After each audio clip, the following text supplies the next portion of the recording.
au contact du monde immobilier. On va s'intéresser également à une des formes de ce qu'on appelle la pierre papier, le marché des SCPI avec Frédéric Puzin. Bonjour Frédéric. Bonjour Cédric. Merci de nous avoir rejoints. Meilleurs vœux pour ce début d'année. Le patron de Quorum. On termine l'année, donc on regarde inévitablement ce qui se passe ou ce qui s'est passé plus exactement au second semestre 2017. On se souvient qu'il y avait eu une collecte record en début d'année. Qu'est-ce que nous dit la fin d'année ?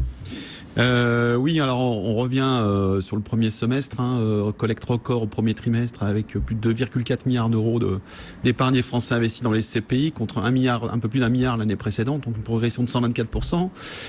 Deuxième trimestre, on voit un début retournement de tendance puisque la progression se stabilise. En gros, deuxième trimestre 2017, on collecte autant que le premier trimestre, un peu plus de 1 milliard. Et puis, troisième trimestre, pour la première fois, un ralentissement de la collecte des SCPI de l'ordre de 4%. Alors c'est léger, mais c'est nouveau. C'est un peu comme ce qui se passe sur le marché traditionnel, j'ai envie de dire, Frédéric, en fait. Les SCPI, non, mais c'est vrai. C'est-à-dire qu'on a connu... Alors c'est pas un désaveu pour l'immobilier au sens large, mais on a connu une forme au moment de l'incertitude fiscale, j'ai envie de dire. Incertitude fiscale ou politique d'ailleurs ? Politique et fiscale, les deux vont ensemble. Mais effectivement, dès la fin de l'été, début de l'automne, ça y est, on avait des gens qui se sont mis un petit peu en retrait du marché de l'immobilier en se disant on va voir à quelle sauce on va être mangé, c'est un peu ça ?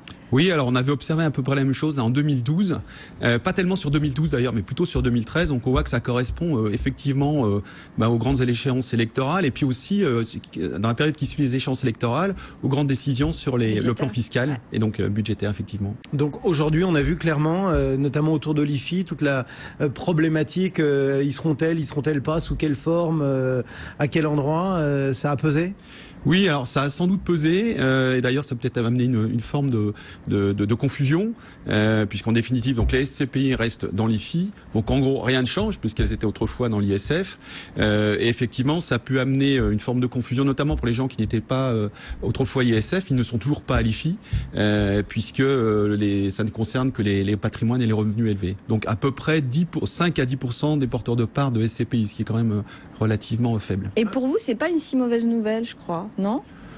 Non. Que la collecte recule un tout petit peu, en tout cas. C'est pas une mauvaise nouvelle. Non, ça me paraît quelque part assez fondé et intéressant. Alors je pense que vous avez raison, ça rentre dans le climat un peu général de l'épargne, puisque on sait que octobre, novembre, la collecte, notamment le livret A, a été plutôt en mauvaise passe sur sa collecte. L'assurance vie a fait moins 600 millions d'euros au mois de novembre. Donc on voit qu'il y a quelque chose autour de l'épargne qui se passe. Et évidemment, le contexte fiscal, comme on venait de le dire, n'y est pas pour rien. Mais effectivement, je pense que la limite de la collecte des CPI, pas forcément une mauvaise chose. Alors c'est pas la collecte, c'est le développement, à savoir le nombre de nouveaux épargnants qui rentrent dans les CPI. On sait que le marché immobilier est très cher. Et évidemment, s'il y a un petit peu moins d'argent à investir, ça peut peut-être contenir un peu les prix. Cela étant dit, on va pas rentrer dans un débat fiscal, mais dans la décision du Conseil constitutionnel, il y a aussi la question justement des SCPI, de la pierre papier et d'éventuelles interprétations des juridictions inférieures, entre guillemets, qui pourraient poser problème tant pour les SCPI détenus dans de l'assurance vie ou pour la part des SCPI qui ne sont pas investis dans l'immobilier. Enfin voilà, il y a aussi une interprétation de l'administration fiscale qui va être délicate à manœuvrer, non ? Oui, alors on va observer ça. Puis je dirais qu'il n'y a pas que les SCPI, il y a aussi les OPCI qui sont les cousines quelque part. Un euro mélange. Ce qu'on peut dire, c'est vrai qu'il faut distinguer les SCPI qui, comme la plupart des grandes SCPI, d'ailleurs investissent dans l'économie réelle, puisqu'elles investissent dans l'immobilier professionnel et quelque part financent les grandes entreprises en finançant leurs actifs immobiliers. C'est pas clair. Voilà. Bon, s'il n'y a pas que du fiscal.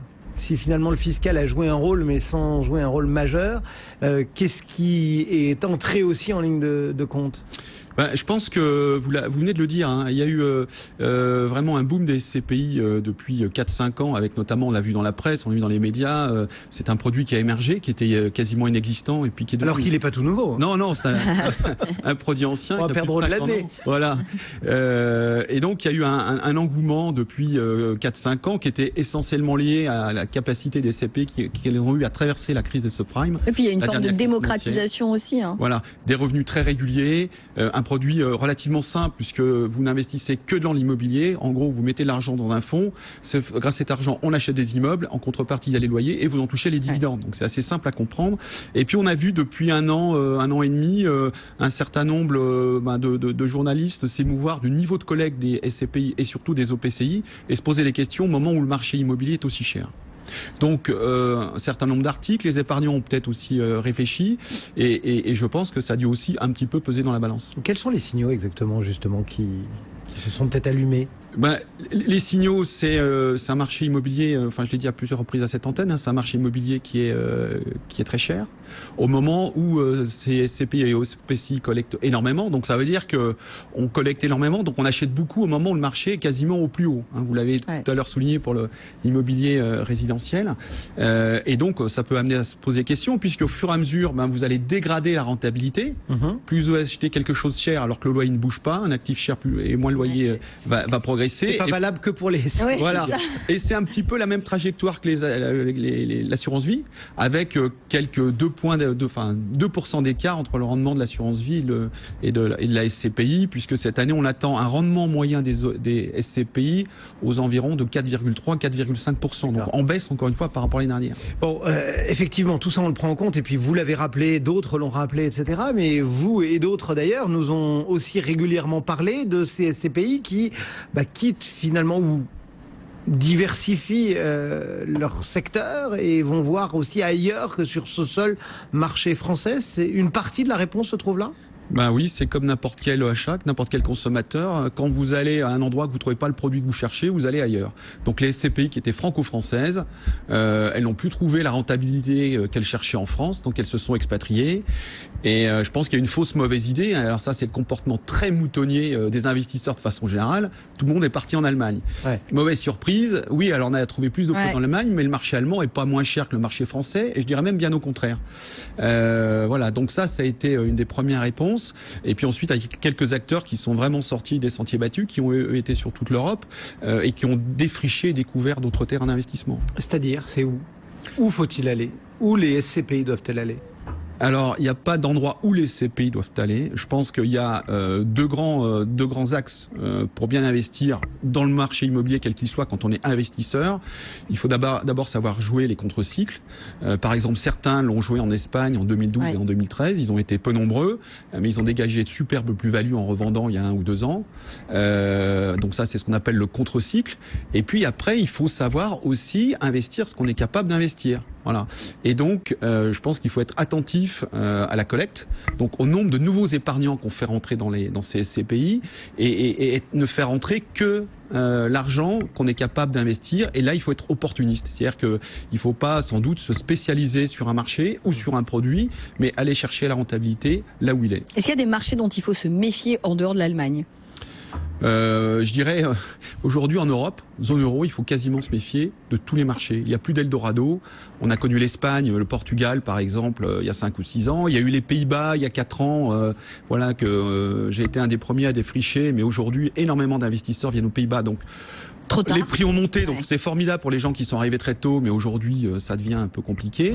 Donc je crois que la seule règle pour maintenir le rendement de ces pays, il faut être très attentif et donc limiter le nombre de nouveaux épargnants et le limiter à ce qu'on est capable d'investir pour maintenir la rentabilité. Juste cela étant dit, on se focalise avec vous parce que c'est votre cœur de métier sur les SCPI, mais c'est pas les seuls à avoir décollecté ou à avoir moins séduit ces derniers temps. Non, alors c'est pas une décollecte.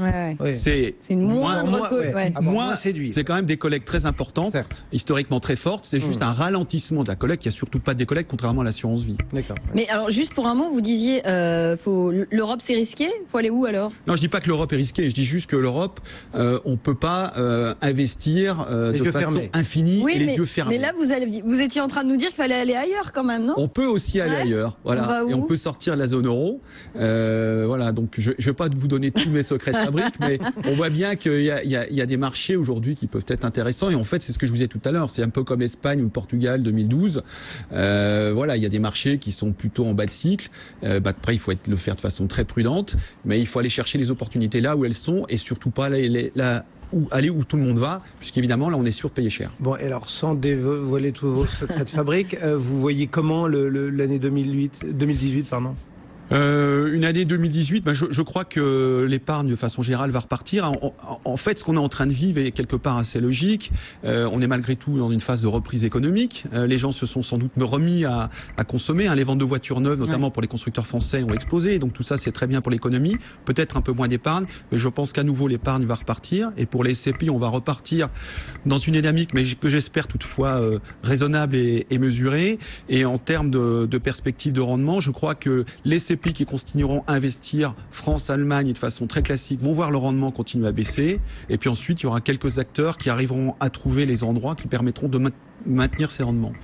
Merci beaucoup pour ce panorama très complet du monde des SCPI. Frédéric Puzin donc pour Quorum. Merci Marie, on se retrouve demain. À demain.